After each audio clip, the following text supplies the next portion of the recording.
a hacer un juego. Vamos a jugar a que ayer fue la consulta de la revocación de mandato y que hoy es la mañanera del lunes 11 de abril, el día siguiente. El presidente López Obrador se ha vuelto tan, pero tan predecible que podemos pronosticar qué es lo que va a pasar, qué es lo que va a decir. Salga como salga la votación, vayan a votar los que vayan a votar, o si no va casi nadie a votar, ¿qué va a decir el presidente? Que es un ejercicio histórico, que el pueblo pone y el pueblo quita, que millones de ciudadanos confirmaron su apoyo a la Cuarta Transformación.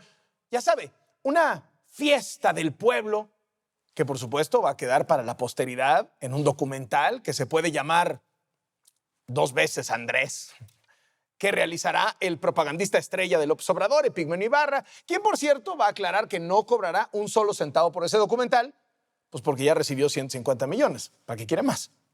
Y el presidente lo agradecerá, porque amor con amor se paga. Y la gente nos dio su apoyo, su respaldo. Y sería un acto de vileza, de traición, no estar a la altura. No les voy a fallar.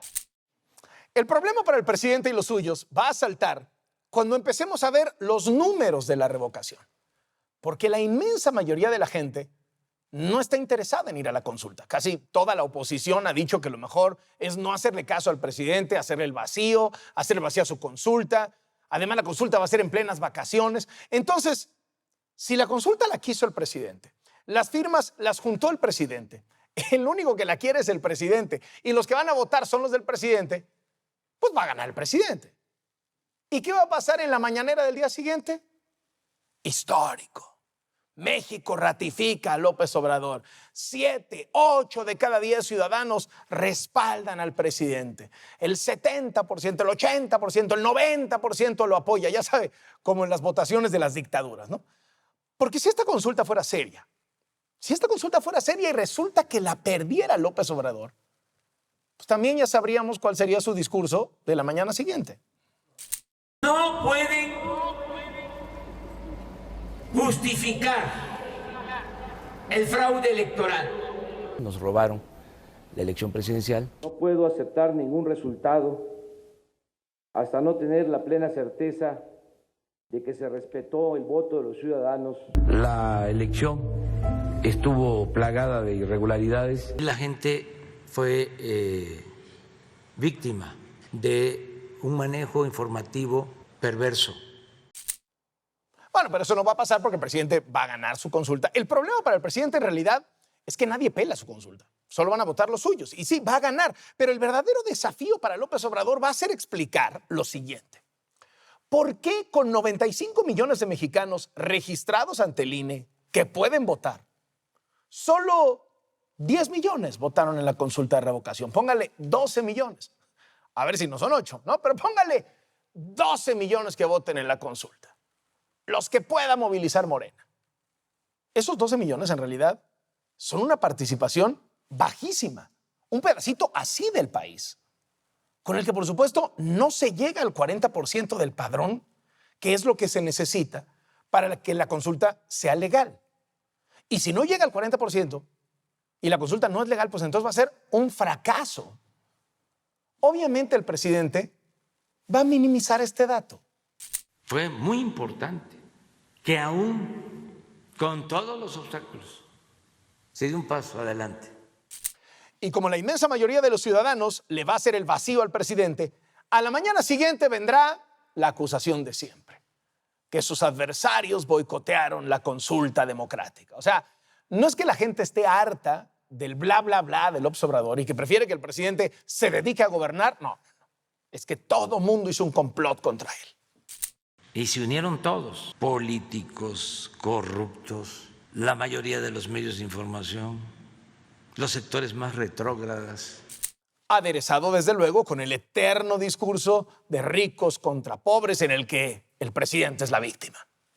Les molesta mucho que se ayude al pueblo, les molesta mucho que el presupuesto se destine a ayudar a la gente más humilde. Es muy predecible el presidente, ¿no? Pero déjeme hago aquí un paréntesis. Hay que reconocer la enorme capacidad de movilización de Andrés Manuel López Obrador. Lo buenísimo que es para hacer campaña. Para gobernar resultó un fracaso, pero para hacer campaña es buenísimo. Hay que reconocer que no cualquiera moviliza a ¿qué? 10, 12 millones de personas en Domingo de Ramos para ir a votar por nada, por nadie, porque eso es la consulta, ¿no? La gente que salga a votar por el presidente en la carísima e inútil consulta es la base con la que Morena arranca la sucesión presidencial del 2024. Pero es un arma de doble filo, porque López Obrador y los suyos llevan más de 3 años presumiendo que llegaron al poder en la elección de 2018 respaldados por 31 millones de votos. Y ante cualquier crítica, ante cualquier cuestionamiento, la respuesta es siempre la misma. 31 millones de votos no respaldan. Yo gané con 31 millones de votos. 31 millones de votos. Eso no lo podía detener nadie.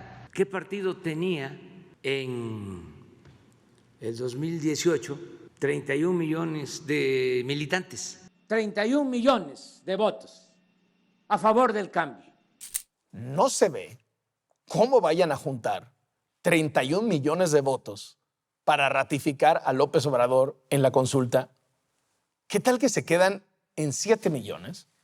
O en 10, o incluso en 12 millones. Imagínense el ridículo.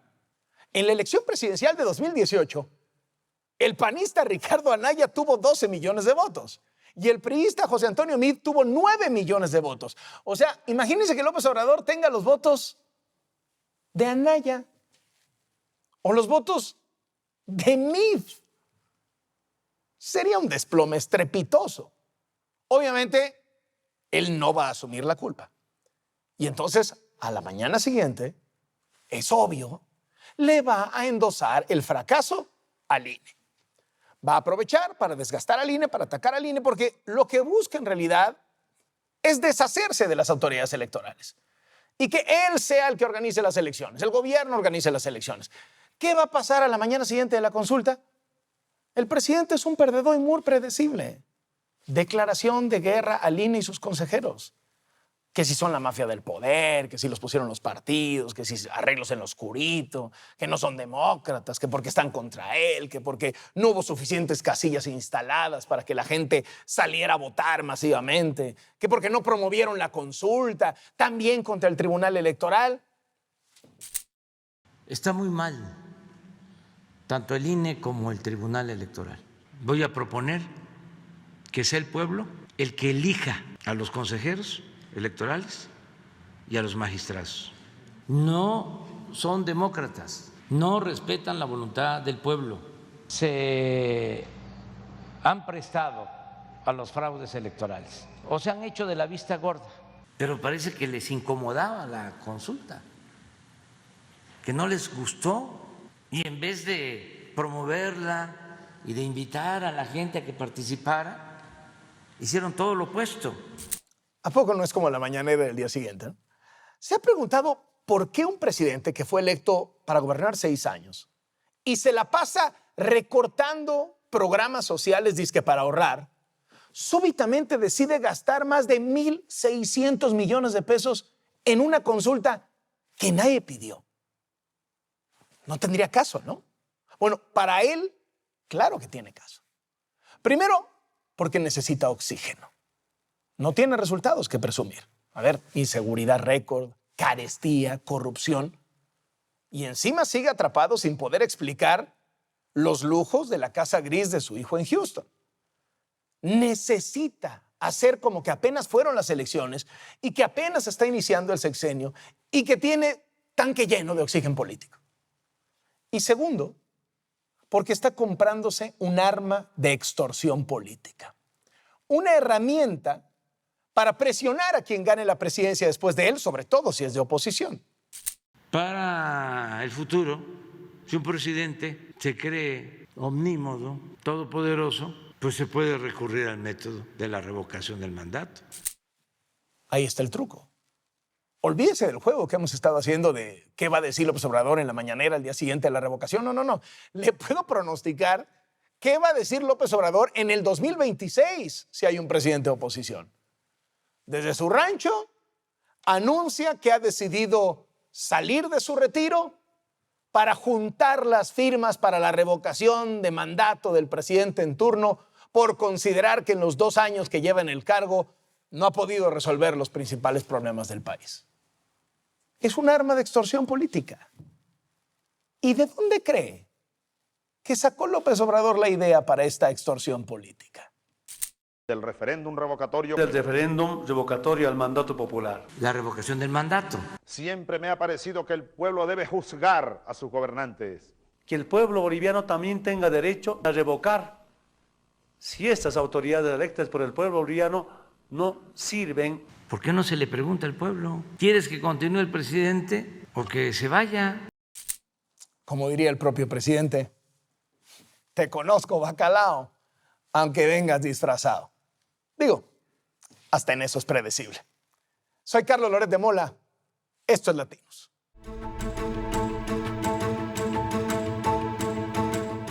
Usted sabe que Guanajuato es uno de los estados más violentos de nuestro país. Ahí tiene su sede ni más ni menos que el cártel de Santa Rosa de Lima.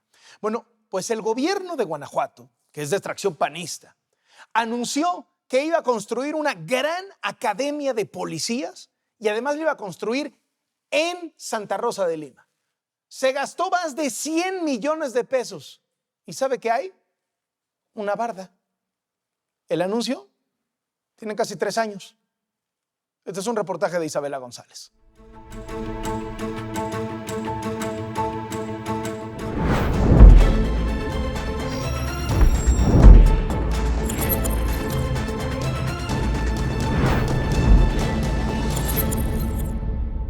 En este espacio se proyectaron dormitorios, aulas, gimnasio, pista de atletismo, alberca, fosa de clavados y hasta un auditorio para 600 personas.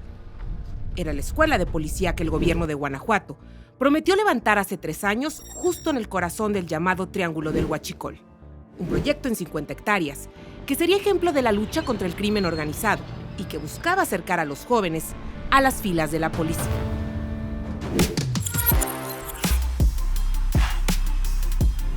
El 22 de mayo de 2019, el gobernador Diego Sinue estuvo en Santa Rosa de Lima, cuna del cártel que lleva su nombre, para colocar la primera piedra del nuevo Instituto de Formación de Seguridad Pública del Estado. Su gobierno gastó 104 millones de pesos en este proyecto, del que hoy solo existe una barda, postes de luz y esa primera piedra. La inmensa barda resguarda solo pasto quemado y algunos árboles. El muro de 5 kilómetros de largo solo ha servido para marcar territorio del cártel. En 2019, como ahora, Guanajuato es uno de los peores estados en incidencia delictiva. Junto con Michoacán, se encuentra en los primeros lugares en homicidios dolosos. Además, los delitos de alto impacto, como el secuestro y la extorsión, han aumentado. El gobierno panista de Guanajuato adjudicó sin licitación 9 contratos para esta obra entre el 19 de junio y el 30 de diciembre de 2019. Y después, todo se detuvo. El primer contrato para mejorar el alumbrado público en las inmediaciones de la Escuela de Policías fue por 7 millones de pesos a la empresa constructora electromecánica Tazal. El segundo buscaba mejorar los caminos para hacer la construcción. Se otorgó por 17 millones de pesos a la compañía Agregados La Roca. El 27 de agosto de 2019, se adjudicó el contrato para la realización del proyecto ejecutivo del muro perimetral por 2 millones de pesos a la empresa Supervisión y Diseño. A esta empresa se le encargó también el plan maestro de la escuela policial por 2 millones de pesos, de acuerdo con el contrato firmado el 9 de octubre de 2019. El 30 de septiembre, la Secretaría de Infraestructura del Estado adjudicó la construcción de la primera etapa del muro perimetral por 11 millones de pesos a la empresa Corsiza.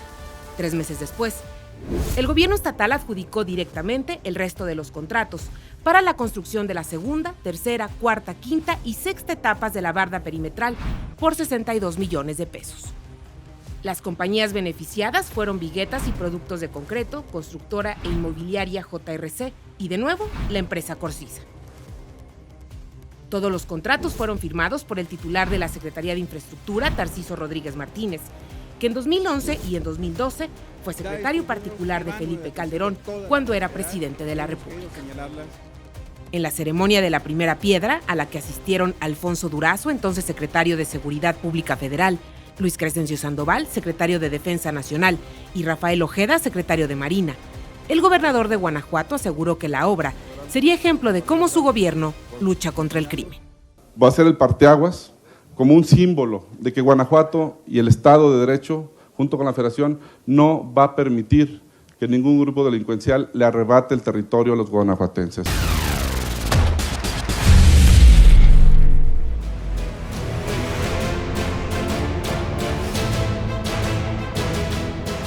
Hoy tenemos en Latinus a la icónica integrante del grupo interdisciplinario de expertas y expertos independientes que ha investigado el caso Ayotzinapa desde hace 7 años, la doctora Ángela Buitrago. Me da muchísimo gusto vernos presencialmente otra vez después de tanto tiempo, ¿no, doctora? Un gusto verte. La verdad que tú nos acompañaste en esos primeros años y volver acá pues, y verte es un gran placer. Sí, me acuerdo cuando estaba yo en la televisión y el presidente era Peña Nieto, ¿no? Sí.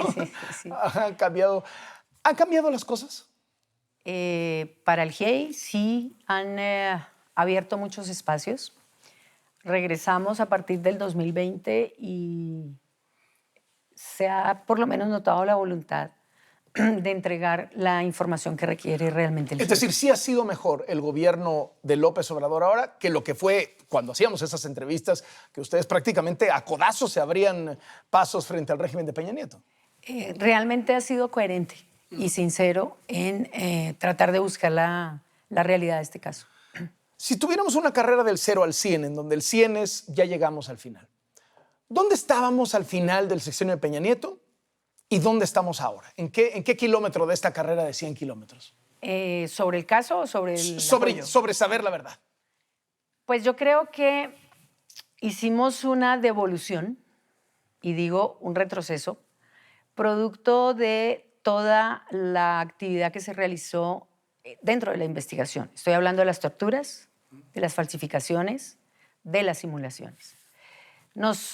Cuando nosotros regresamos, encontramos algo que ya habíamos advertido, que era el tema de las torturas y la falta de coherencia entre ciertas versiones y ciertas pruebas. Cuando nosotros regresamos nos encontramos con que inclusive las actas de la PGR eran falsas. La información que contenían esas actas no existía. La tortura había sido un motor indispensable para obtener una información que no era cierta o que en parte era cierta, pero que de todos modos, al haber decretado categóricamente la tortura, la prueba se excluye. ¿Qué tan cerca estamos de saber la verdad? Yo creo que no te podría dar un grado de certeza. Lo que te puedo decir es que se ha limpiado mucho esa obstrucción. Se ha generado también muchísimo avance en términos de saber qué no fue y qué efectivamente fue. Y cuando se inicia la investigación, Carlos, aparece una cosa dramática. Y la circunstancia más dramática es pensar que la investigación esté plagada de falsedades y simulaciones. Lo decíamos en la presentación del informe. Una investigación lo que debe propender es por hacerse de manera séptica, legal y sobre todo con búsqueda de información real para poder llegar a dar una respuesta a las personas y a la sociedad. ¿Queda claro que fue el Estado? Mira, yo te voy a decir una cosa. Fue el crimen organizado en cooptación y connivencia con funcionarios que ejercen el cargo de funcionarios públicos de diferentes niveles. Nivel municipal, nivel estatal, nivel federal. ¿Fuerzas Armadas incluidas? Ahí estamos y yo quiero ser muy categórica en esto. Mientras nosotros no tengamos judicializados algunos casos, prefiero reservarme algunas respuestas, pero te quiero contestar también con la misma tranquilidad. Hay conocimiento claro de que las fuerzas militares conocían lo que estaba sucediendo, sabía y tenían infiltrados efectivamente a los muchachos de la Escuela Normal Isidro Burgos. Uno de esos muchachos desapareció también. Así que sobre esos supuestos el seguimiento debió ser mayúsculo y es mayúsculo. 2, debieron haber actuado para proteger a los muchachos porque en tiempo real estaban escuchando, viendo y leyendo que efectivamente los muchachos habían sido detenidos por el crimen organizado y presuntamente coludido con narcotráfico. Es decir, el ejército sabía lo que estaba pasando. Yo creo que todos. Todo el mundo y sabía. desde ese punto de vista, sobre todo las entidades estatales, tenían pleno conocimiento de lo que estaba sucediendo. Ahora, la versión original, esa llamada verdad histórica, porque así la planteó el régimen de Peña Nieto, decía que los muchachos habían sido secuestrados por policías municipales, entregados a sus asesinos, los habían llevado a varios de ellos al basurero de Cocula, los habían quemado, triturado y arrojado al río. ¿Eso ha cambiado? Sí. La primera parte no. Es decir, policías municipales participaron, los detienen y los entregan. Hasta ahí sí. La segunda parte, el lugar de destino de los estudiantes no solo ha cambiado, tenemos pruebas fehacientes de que existe también una simulación en el tema del basurero. La mostramos en un video que encontramos y que nos facilitó en particular la Marina. El video de la Marina. Que tiene que ver con, de la Marina por orden del presidente, que tiene que ver con elementos fundamentales en donde tú estás viendo también cómo ese basurero, y digamos que aquí se hace una composición investigativa de todos los documentos más el video, ese basurero tenía custodia el 5 de octubre del 2014. ¿Por qué tenía custodia? No sabemos. El 12 de octubre del 2014 aparece Sedena y manda un informe y dice en el basurero no hay nada. El 27 de octubre vemos todo ese dispositivo, que no solamente está Marina, y eso quiero ser categórica. Ustedes ven cómo... O sea, porque se ve un dron que se supone que el dron es de la Marina y se ven abajo personal de la Marina moviendo bolsas de bultos, ¿no? Y sobre esa base también llega la PGR con Murillo Carama a las 8:30 de la mañana y posteriormente llega Sedena. Pero, ¿ustedes creen, perdón, que en el basurero no pasó nada? No es de creer, Carlos, es de tener la prueba. A ver, o sea, ¿tienen la prueba de que en el basurero no quemaron a nadie? ¿Por qué hago esta afirmación? Porque cuando uno dice yo creo, pues podemos creer muchas cosas. Sí. Pero nosotros hemos hecho todo el esfuerzo, no para desvirtuar, sino para comprobar si sí o si no. Ni técnicamente, ni científicamente, ni históricamente, y ahí sí meto el término histórico a través de los documentos que hemos revisado, hay elementos para considerar que los estudiantes hubieran sido incinerados en el basurero. ¿Fueron incinerados en otro lado?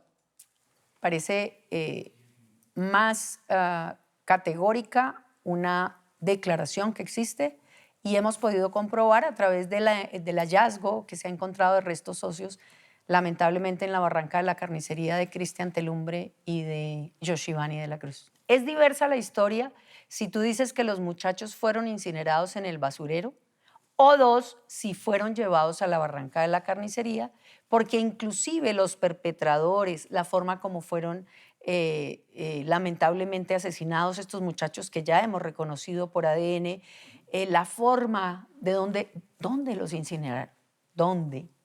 Y si tú concluyes técnicamente que no puede haber incineración, que no pudo haber fuego en el basurero, es que no es el GIEI, es la UNAM, es el EAF, es el GIEI. Y no te quiero anticipar otras cosas. De una vez, anticipémela. ¿Por qué no? ¿Por qué te digo eso? Porque además vas a ver en el video cómo está la vegetación. Ese video que encontramos también te permite ver que la vegetación estaba intacta. Si hubiera habido un incendio... No solamente el tema de lo que demora en recuperar una capa vegetal, sino la irradiación que hubiera hecho. No los queman, y es duro hablar así, de pronto nos hemos acostumbrado, pero a ver, estamos hablando de jóvenes, ¿no? De seres humanos incinerados, ¿no? No en el basurero de Cocula, sino en la barranca, que está más o menos a un kilómetro. No los queman ahí. Esa es la gran diferencia. Al verificar ciertas declaraciones de ciertas personas dentro del expediente y otras informaciones, llegamos a la conclusión que lamentablemente optan por ese mecanismo, pero no es tampoco ahí. ¿Y dónde es? Te la quedo debiendo. ¿Esta todavía no se sabe? ¿O ustedes ya saben? Te la quedo debiendo. O sea, ya saben ustedes, pero todavía no lo van a decir. Ustedes ya tienen una idea de dónde puede haber sido. Se sigue verificando, Carlos. Y lo importante es tener la seguridad y la certeza. Nosotros no podemos lanzar hipótesis sin tener plena certeza. ¿Y entonces los habrían incinerado en otro lugar y luego llevado a la barranca y luego arrojado al río? No. Tampoco. Esa versión del San Juan también es una versión simulada. Esa versión del San Juan, yo no sé si tú te acuerdas, nos hiciste una entrevista ya saliendo de Ciudad de México en el 2016 y nosotros te contamos que encontramos un video claro, que ponía una actividad previa al hallazgo de la famosa bolsa del río De San restos Juan. en el río San Juan. Se comprobó ya y llegamos hoy a decir categóricamente que el acta del río San Juan es falsa, que hubo actividad previa en donde se manipuló de manera flagrante el río San Juan, que tenemos evidencia demostrativa, declarativa y documental que lo que dicen ahí no fue cierto. Sobre esos supuestos también podemos decir que hay también demostración, que ya es parte de lo que, digamos, se está ventilando también vía judicial, de que hubo intervención pericial sin las medidas necesarias. Ya hay investigación y imputación y va para juzgamiento los casos de los MPs y de los peritos que en este contexto mintieron, faltaron a la verdad y entregaron información que no debía haberse entregado a la investigación. ¿El lugar donde los incineraron queda muy lejos de ahí? ¿Del basurero y de...? Sí. Pues por lo menos el que tenemos noticia. Y es Ahora, no sabemos si son más. Una pregunta más y ya, para no insistir más. ¿Es una instalación de gobierno? No, eso sí no te lo puedo contestar. Hasta ahí vamos. Bueno, ¿hay indicios de que las Fuerzas Armadas cometieron este crimen? Es decir, está claro, por lo que nos dice, que estuvieron enteradas minuto a minuto de lo que estaba pasando, ¿no? ¿Son perpetradores también? O sea, ellos... Yo no te puedo hacer esa afirmación. Eso es parte de una investigación. Estamos, evaluando todos los elementos que hay, pero lo que sí te puedo contestar es que sobre esa base, mucha de la información que hay ahí, pues permite entender, y te lo digo porque además ya está en el informe, es público, un hecho que es para nosotros revelador. Cuando el Batallón 27 realiza una investigación disciplinaria, porque un medio escrito saca una información sobre la posibilidad de que un miembro de ese batallón hubiese estado el día de los hechos en un lugar donde sí estaban los muchachos. Y sobre esos supuestos inician una investigación disciplinaria y en esa investigación disciplinaria se encuentra que al señor lo sancionan por haber omitido los lugares a donde fue. ¿Sigue siendo lo más probable que los jóvenes hayan sido asesinados por el crimen organizado? Nosotros lo manejamos al revés. En este momento no tenemos evidencia de que haya alguien con vida, pero tampoco podemos decir, y categóricamente tenemos que ver la otra evidencia. Tenemos evidencia, no es evidencia, prueba de que las personas como Cristian Telumbre, Yoshivani de la Cruz y Alexander Mora Venancio fallecieron por la forma como se encuentran los restos, incineradas, y sobre esos supuestos hemos sido categóricos. Los padres hay que entender el dolor, la incertidumbre, pero también han entendido y nos han pedido siempre la verdad. Y el GIEI siempre ha tratado de hablar con la verdad y mostrarle las cosas por duras que sean. En este caso se ha dicho, no tenemos evidencia de que estén o haya posibilidad de que estén vivos. ¿Los asesinos materiales son el crimen organizado? ¿Son los del crimen organizado? Es que no hay duda. O sea, no hay dudas. esto es una red, esto es una red criminal. Y aquí yo no puedo hacer distinción en una cosa. Una cosa es, ¿participó un crimen organizado relacionado con el narcotráfico? Sí. ¿Participó entidades públicas? Sí. Y eso quiere decir que ellos también son crimen organizado. Hacen parte de una organización criminal. Son aparatos organizados de poder. El crimen organizado ahí parece ser el perpetrador directo de este asunto. ¿Por qué lo haría? Yo diría que ahí hay responsabilidad conjunta. O sea, no, cuando nosotros hablamos en derecho penal estamos diciendo categóricamente, actuaron mancomunadamente. Es decir, se pusieron de acuerdo tanto crimen organizado como autoridades y nosotros tenemos una hipótesis que seguimos profundizando y es el tema del trasiego y el tema de la toma de un bus que de manera asombrosa nadie registra. Cuando nosotros llegamos, nosotros mencionamos, no sé si te acuerdas de la historia del quinto autobús. Sí, claro. Ese quinto autobús no estaba ni en la versión de la PGR ni en la versión de la PGJ, solamente estaba en la versión de los muchachos que nos contaban que habían sacado un quinto bus. Y cuando nosotros insistimos en el quinto bus, decimos, necesitamos saber también cómo es el tema de trasiego entre Iguala, Guerrero y Chicago, porque teníamos información clara, inclusive el proceso de Pablo Cuevas, que fue condenado por narcotráfico y que era Guerreros Unidos en Chicago, nosotros empezamos la investigación. Por ahí sabíamos que sí había trasiego. Siempre nos negaron la posibilidad de que existiera. Nunca nos dieron información sobre investigaciones sobre trasiego. Habían capturado 2 personas que eran parte importante de la estructura de Guerreros Unidos y que manejaban el trasiego a través de los compartimientos secretos en los transportes de autobuses. Es decir, ¿secuestraron el camión equivocado?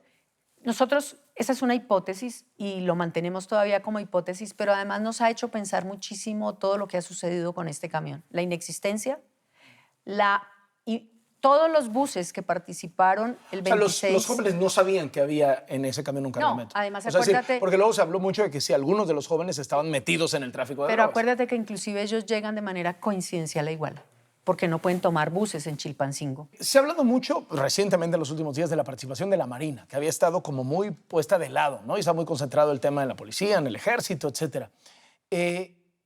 Y la pregunta concreta es, el almirante Ojeda, el actual secretario de la Marina, que estaba al frente de la zona naval que tenía que ver con Guerrero, ¿ya declaró? Mira, eso es un tema de investigación también, pero te puedo decir que quien nos dio el video y quien autorizó el ingreso a los archivos fue, por orden del presidente, el secretario Ojeda. Pero independientemente de eso, lo que te puedo decir es que para nosotros fue sorpresivo la intervención de la Marina en un hecho posterior, y esto es muy claro. Nosotros no tenemos evidencia. Sí, desde el 26 y 17 de septiembre ha pasado nada. Pero sí, es en el basurero semanas después, ¿no? No solamente ahí. No solamente en ese lugar. Y por esa razón, siempre... ¿En el lugar donde los quemaron? No solo en ese lugar. Sí, no hay otras. No te puedo dar más respuesta. Pero en ese lugar significa también que toda esta información nos proporcionó datos, porque nosotros también, por autorización expresa, pudimos entrar a los archivos de Marina. ¿Y declaró el almirante Ojeda? No te puedo contar, eso es parte de la reserva, pero independientemente de, te quiero contar otro dato. Todo esto permite decir que durante 7 años, 6 años, negaron la existencia de participación de la Marina en todas estas actividades. Se ha generado mucha crítica a partir de declaraciones del presidente, en donde dice el presidente, pues lo hicieron los marinos de abajo y lo hicieron los mandos más altos nacionales de la Marina. En medio estaba el almirante Ojeda y entonces un poco es, bueno, ¿cómo que lo hicieron los de abajo y lo hicieron los de arriba, pero él no lo hizo? Mira, yo creo que aquí hay una estructura jerarquizada que debe también, y en caso de todas las investigaciones, no solo de esta, cuando estamos frente a estructuras jerarquizadas, mirar lo que se denomina la cadena de mando, que es muy clara, pero 2, ¿quién ordenó la operación? En materia militar y en materia de todas estas actividades también hay estancos en donde tú ves perfectamente que solo lo maneja un área y excluyen al resto de áreas. O 2, todos lo conocen, pero cada quien conoce su pedacito. O 3, definitivamente todos saben qué pasó. Entonces, esto no puede Todavía no saben cuál de esas 3 no puede ser una afirmación. Pero es que es más, esto lo descubrimos, ¿sabes cuándo? O sea, lo que no nos habían dicho en octubre del año pasado cuando entramos a archivos. Estamos apenas empezando. Las autoridades en ese momento del PRD, ahí, Abarca, etcétera, etcétera, ¿tuvieron responsabilidad? Pues yo creo que sí, desde el punto de vista de 2 cosas, y lo dice uno teóricamente, pero prácticamente. O sea, ellos están ya en etapa de juicio. El tema es que todavía se presume la inocencia hasta que no haya sentencia. Pero creo que el tema es que sucedió en un estado, sucedió dentro de una población que tenía un alcalde y un gobernador, y sobre esos supuestos los hechos eran conocidos por todas las autoridades de esa zona. Cuando tú hablas de responsabilidad, yo no me meto a atribuir responsabilidades. Yo lo que puedo decir es, las personas que tienen una posición de protección de la ciudadanía son las personas que están nombradas para esos cargos. En este caso en particular, si tú sabes que están agrediendo a miles, cientos o 40, lo que tienes que decir, aquí es que este hecho es de 180 personas, Carlos. Déjame paso ahora al sexenio de Peña Nieto. Y empiezo por el propio Peña Nieto. ¿Y Peña Nieto? ¿Lo citaron a declarar? Yo creo que prontamente tendrá que contarnos, porque hay muchas cosas que no conocíamos, no sabíamos, y cuando digo contarnos, acuérdense que nosotros somos coadyuvantes de la Fiscalía, es decir, contarle A la fiscalía y ustedes escuchan, ¿no? Y nosotros escuchamos y también podemos preguntar, pero independientemente de eso, lo grave de esto es que cuando tú miras el conjunto de documentación, de información, la pregunta es, ¿cómo dejó pasar todo esto? ¿De dónde? Se sospecha responsabilidad de Peña. Vuelvo a lo mismo, yo no te hablo de responsabilidad y no te puedo hablar de responsabilidad, pero sí por lo menos te voy a decir una cosa que, y lo digo textualmente y sin que me sonroje. Es muy triste que después de demostrar que no hay posibilidad de que a los muchachos hubiera sucedido lo que sucedió, cierre su sexenio manifestando a todos los ciudadanos mexicanos que ese hecho es cierto. Cuando eran obligatorias las recomendaciones del GIEI, cuando se le demostró con prueba técnica, por lo menos haga una investigación de fondo. Permita que se haga. ¿Y López Obrador querrá que Peña Nieto declare? Pues yo creo que todos los mexicanos, yo creo que es un tema de saber realmente qué pasó, no solo con esos 43, Carlos, sino con todos los desaparecidos de México. Es que esto es un sistema. Sí. Yo pienso ¿El secretario de la Defensa? Mira, ¿Del sexenio anterior? Sí, el secretario de la Defensa de esa época, que era el general Cienfuegos, inclusive se opuso a que nosotros entrevistáramos a los militares porque nosotros éramos extranjeros. Me acuerdo textualmente en un programa de televisión que dijo, y no voy a permitir que los extranjeros interroguen a mis muchachos. Él nunca entendió que la pretensión del GIEI era realmente hacer un interrogatorio serio en donde se pudieran contrastar elementos que hoy en día están saliendo. Pero sobre esa base nos vio como enemigos. Y las manifestaciones directas del general Cienfuegos fueron a atacarnos. Y te cuento otra cosa, lamentablemente encontramos en los archivos de Sedena que toda la campaña de desprestigio al GIEI fue ordenada desde allá. Los titulares que empezaron a salir contra el GIEI estaban en un documento secreto. Hay que desprestigiar al GIEI, hay que decir que fracasaron, hay que decir una pregunta que preguntaron algunos medios y algunos periodistas. No contestaron la pregunta a la que vinieron. No sirvió para nada el trabajo del GIEI. Todo esto está escrito. Todo esto lo ordenó Sedena. Todo esto lo construyó desde ese punto de vista para atacar al GIEI. ¿Y el secretario de la Defensa, Cienfuegos, buscó deliberadamente ocultar lo que pasó? Es decir, más allá de la campaña de desprestigio, etcétera, etcétera. Es decir, actuó como parte de esta connivencia para la desaparición de los muchachos, para que no se supiera, etcétera, etcétera. Te voy a contestar con un documento que tenemos y que fue publicado por los medios y que sencillamente la información de saber dónde estaban los estudiantes en tiempo real llegó al SDN1, o sea, al despacho del secretario. 2, sabía perfectamente lo que estaba sucediendo porque toda esa información le llegaba directo. Comunicaciones de él están firmadas por él, en este caso, frente a hechos conocidos. Pues tampoco se zafa, ¿no? ¿Y el de Marina, del sexenio anterior? Pues el de Marina, que también fue, si no, mi memoria no me falla, a veces me falla, pero creo que es el secretario Vidal Soberón. Sí. El secretario Vidal Soberón reservó 5 años el material de Marina. No permitió que se accediera al material documental de Marina.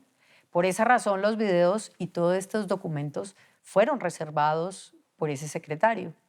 2, salió directamente a atacar al GIEI.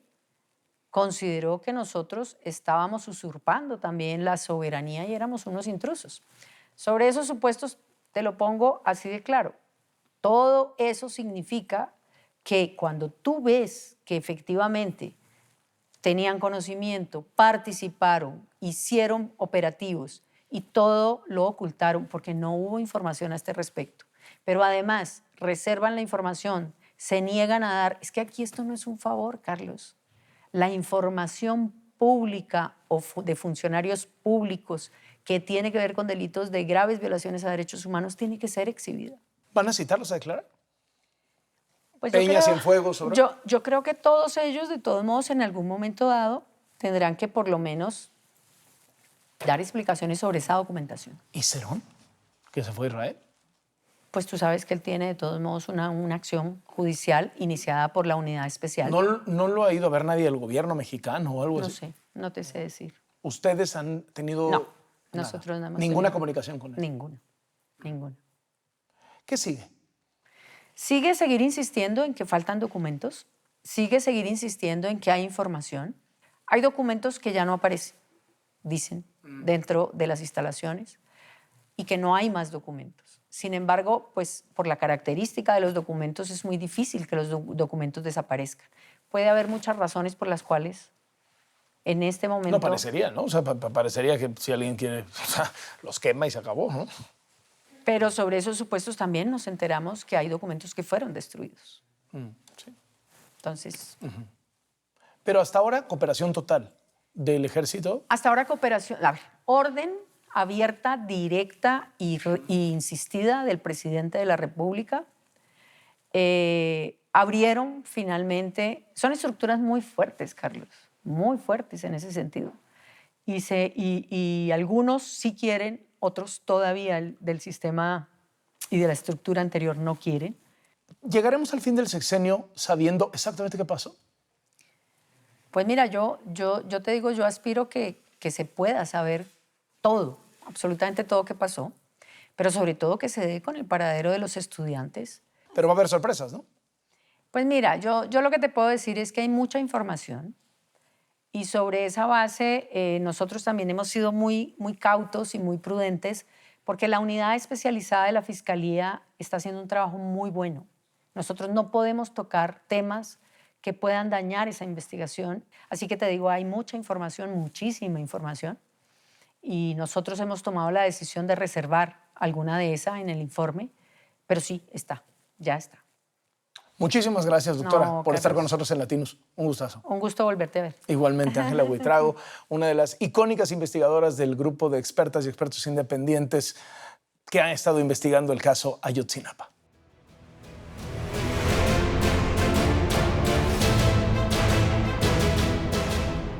Dos meses después, el presidente López Obrador aceptó que lo de la casa gris de su hijo José Ramón estuvo mal. Dijo textualmente, yo no lo haría. Yo no lo haría. Los sobres del hermano Pío, yo no lo haría. Los contratos de la prima Felipa, yo no lo haría. Los moches de la sobrina Úrsula, yo no lo haría. Las casas de Bartlett, yo no lo haría. Podemos vivir en el mundo de los yo no lo haría, pero ¿qué cree? Todos lo hicieron. Nos vemos la próxima semana.